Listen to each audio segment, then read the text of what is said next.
Assalamualaikum warahmatullahi wabarakatuh. Halo semuanya, gimana kabarnya hari ini? Semoga kalian sehat-sehat selalu ya. Jangan lupa bersyukur untuk hari ini. Jadi kenalin, nama saya Elin Dian Kartikasari. Nah, kali ini Elin ingin membahas tentang analisis market dan perilaku klien. Kalau berbicara tentang market atau pasar, pasti teman-teman udah pada tahu kan? Pasar itu merupakan tempat membeli barang apa saja yang kita butuhkan. Jadi bisa diartikan pasar sebagai tempat bertemunya antara penjual dengan pembeli untuk melakukan jual beli barang dan jasa.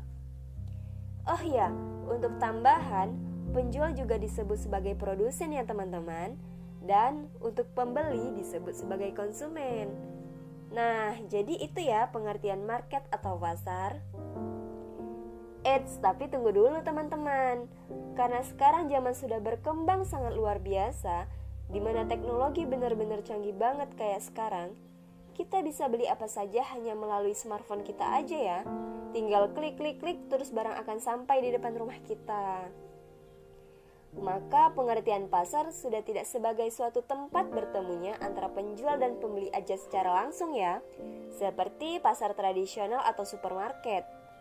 Tapi saat ini pasar menjadi tempat bertemunya penjual dan pembeli secara langsung maupun tidak langsung untuk melakukan kegiatan jual beli barang dan jasa.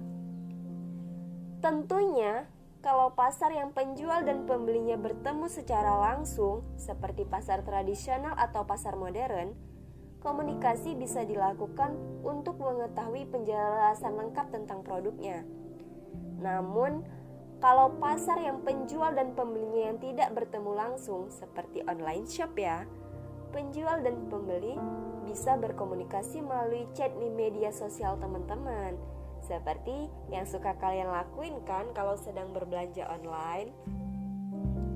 Jadi, apa sih analisis market itu? Analisis market adalah faktor paling penting yang tidak boleh dilewatkan sebelum melakukan usaha tertentu. Analisis market dilakukan untuk menemukan peluang bisnis dan potensi yang bisa dimanfaatkan. Bisnis bisa berjalan selama masih ada konsumen yang mau membeli produk atau jasa tertentu untuk memenuhi kebutuhan mereka. Untuk bisa menjadi seorang pembisnis yang andal, syaratnya harus bisa melakukan analisis pasar atau market yang baik dan tepat. Dengan melakukan analisis yang baik dan tepat, kita bisa memahami keadaan pasar, sehingga strategi yang dilakukan untuk memasarkan produk bisnis yang kita miliki akan berjalan dengan baik, sehingga keuntungan bisa juga akan meningkat.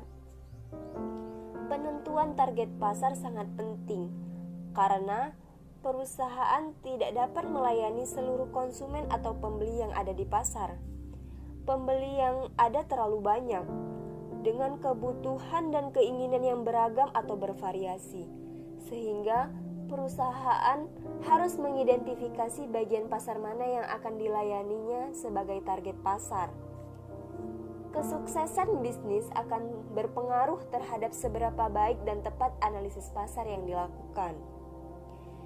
Jenis-jenis pasar yang ada: industrial market, reseller market, government, dan consumer.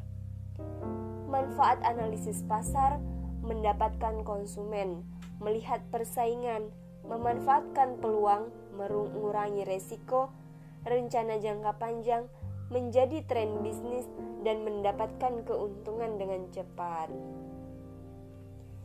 Jadi, dalam melakukan analisis pasar, ada tahapan yang harus dilakukan ya teman-teman. Di antaranya, menentukan pasar relevan, menganalisis permintaan primer, menganalisis permintaan selektif, menetapkan segmen pasar, menilai persaingan, dan mengidentifikasi pasar sasaran potensial. Syarat-syarat terjadinya pasar itu apa aja sih? Adanya penjual, adanya pembeli, tersedianya barang yang diperjualbelikan, serta kesepakatan antara penjual dan pembeli. Nah, untuk itu kita semua perlu memahami dan mengenali perilaku konsumen atau klien. Karena jika pengusaha tidak mengetahui sejak awal, bisa dipastikan mereka akan kehilangan pelanggannya. Lantas, apa yang bisa dilakukan untuk mengenali perilaku konsumen atau klien? Yang pertama, konsumen selalu mengutamakan kemudahan pemesanan dan pembayaran. Di era digital seperti sekarang ini, harga murah tidak lagi menjadi satu-satunya daya tarik pelanggan. Bagian besar justru lebih memilih harga produk yang lebih mahal, namun tentunya dengan kualitas dan layanan yang jauh lebih baik, terutama dalam hal kemudahan pemesanan dan metode pembayaran yang disediakan oleh sebuah tren. Apalagi di Indonesia, tren pembayaran non-tunai tengah naik daun. Secara otomatis, setiap pengusaha untuk menyediakan tipe pembayaran ini melalui aplikasi kasir online. Dan yang kedua, membandingkan kualitas produk dari review di internet. Sebagian besar konsumen Indonesia akan lebih dahulu mencari tahu kualitas dari produk yang dibutuhkan dari review yang ada di internet. Biasanya, mereka akan memanfaatkan halaman pencarian seperti Google dan aplikasi media sosial lainnya. Oleh karena itu, untuk lebih unggul, pastikan kualitas produk dan pelayanan yang terbaik pada pelanggan. Hal ini penting untuk dilakukan sebab seluruh informasi bisa dengan mudah didapatkan oleh pelanggan dari seluruh penjuru di dunia. Dengan demikian, kepuasan pelanggan secara keseluruhan adalah tujuan utama yang wajib dicapai. Oke, sekian dulu ya podcast kali ini. Semoga pembahasan tadi bisa bermanfaat untuk teman-teman semua. Jangan lupa bahagia dan jaga kesehatan. Bye. Assalamualaikum warahmatullahi wabarakatuh. See you.